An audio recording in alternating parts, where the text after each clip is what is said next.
today we're going to read Miranda the Explorer.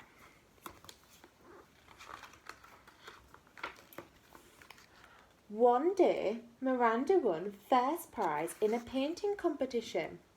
The prize was a ride in a balloon, and she was going to be on television. Miranda climbed into the basket under the balloon. The cameras rolled and she waved to the cheering crowds. This was fun. But then there was a sudden gust of wind. The rope snapped and the balloon sailed away with Miranda in it, all by herself. Miranda shut her eyes tight and hoped someone would rescue her, but the wind carried her up into the stormy sky and out of sight. The balloon flew over cold, rocky islands and hot volcanoes. The world seemed a dangerous and unfriendly place. Miranda wanted to go home.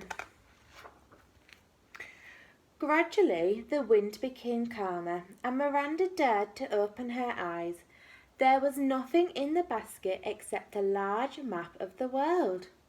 Miranda opened it out and wondered where she could be. She was very high up, but she decided to be brave. She pulled a rope under the balloon to see what would happen. Hiss! Out came a little gas, and the balloon floated down through the clouds. Miranda couldn't stop it, and she landed with a jolt. Just then, a little girl came running over to her. "My name's Olga," she said in English. "Welcome to Russia. Have you come to visit me?" "Not really," said Miranda. "I want to get back home, but I don't know how to make the balloon go up again. And anyway, I'm lost." Olga noticed that the basket had heavy bags of sand tied to it. "Perhaps if you empty one, the balloon will go up," she said. Together they tipped this out, and at once the balloon rose up into the air. "Thank you," called Miranda. "Goodbye." Miranda found Russia on the map and tried to work out where she was heading, for it was very complicated and she didn't know how to find north or south or east or west. She flew for days and nights through wind and snow all the way to the Himalayas, where she brushed the top of the highest mountain in the world. Soon the wind felt warmer. Miranda wondered if she was nearly home. She pulled the rope and landed in a busy marketplace full of snake charmers and fire eaters, bright colours and spicy smells. This was India.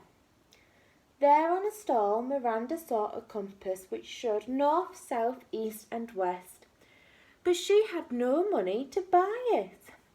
Then Harry, the boy at the stall, said, "If you let me ride in your balloon, you can have the compass."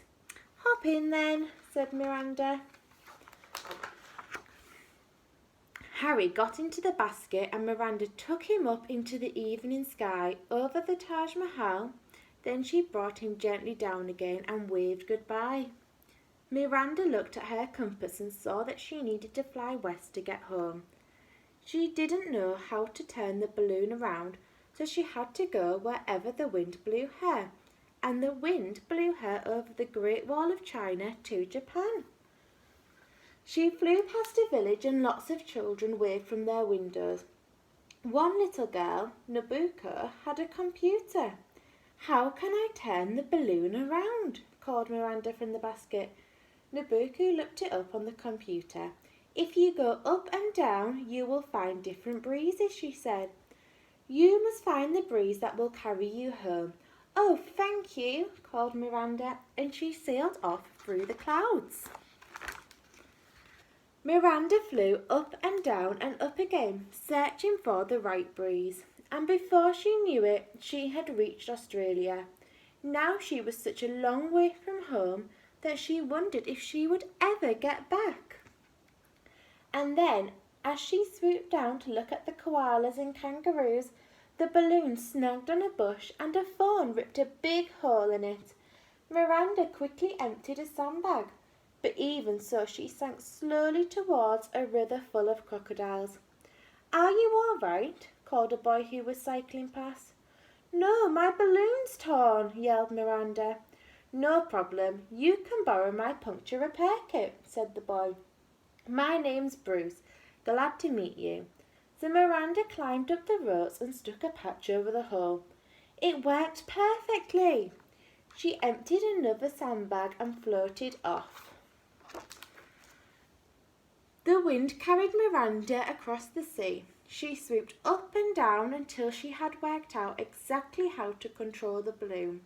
She flew across America and saw Hollywood and the Grand Canyon and great cities and forests and plains. She didn't stop even when she reached the Statue of Liberty in New York, because she knew she was still a long way from home. All the tourists took photographs and the children gave her their donuts and ice creams. "Thanks," said Miranda, reaching out to take them. "Ballooning makes you really hungry." Now Miranda looked at her map and headed across the sea to Africa. She let the wind carry the balloon towards Egypt because she wanted to see the pyramids. She landed in the desert where a boy called Omar gave her some water in exchange for a donut. As Miranda sipped the water, she saw her balloon drifting away. She ran up one of the pyramids and caught hold of a rope just in time. "I must have emptied too many sandbags," said Miranda. Omar helped her scoop sand into a bag to keep the balloon down. Then when it was time to go, Miranda let a little sand out and floated gently away. The balloon flew north to Greece and on to Italy. Miranda spotted the Leaning Tower of Pisa and decided to go and have a look at it. As she landed beside the tower, two children ran over and asked if they could have a ride. She took them up to the top of the tower and down again several times. This used up a lot of sand, but Miranda didn't mind because she knew she was nearly home. Sophia gave Miranda an enormous pizza to say thank you, and Miranda waved goodbye to Italy. Now Miranda flew out over the sea to Spain. She pulled the rope and came down to have a good look at Barcelona. She almost got tangled up in the strings of flags hung across the streets for the fiesta. As the balloon flew across France, Miranda noticed it was sinking very low. She emptied the last of the sandbags, but still the balloon did not rise.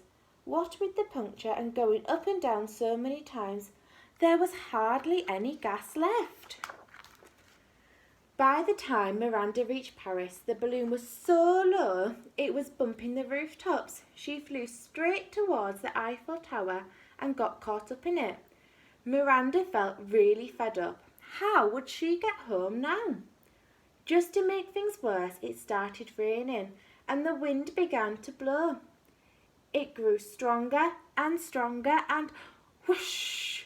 Up went the balloon, twirling through the stormy sky, and Miranda swept across the crashing waves and over high cliffs to England. She flew across London and waved to the Queen as she sailed over Buckingham Palace. The balloon limped on, sinking lower and lower until at last it gave a little sigh and flopped onto the ground. Miranda looked around her and saw that at long last she was home. She had her favourite supper and a nice hot bath and fell fast asleep in her own comfy bed. It was good to be back, and yet Miranda felt a little bit sad. She missed her adventures. Next day, she rang the television director and told him all about the wonderful things she had seen. "Do you want your balloon back?" she said. "I'm afraid it's got a puncture." "Oh, you can keep it," said the director. "And we'd love to make a program about you. We could call it Miranda the Explorer." But Miranda said she was too busy. She had a balloon to get ready. She filled up the sandbags and sewed up the hole, and in no time the balloon was as good as new. Miranda the Explorer emptied a sandbag, unfolded her map and floated gently up into the sky. The whole world lay before her, and off she goes on her adventures again. Why don't you have a look at a world map just like this one and see if you can find the different countries that Miranda visited?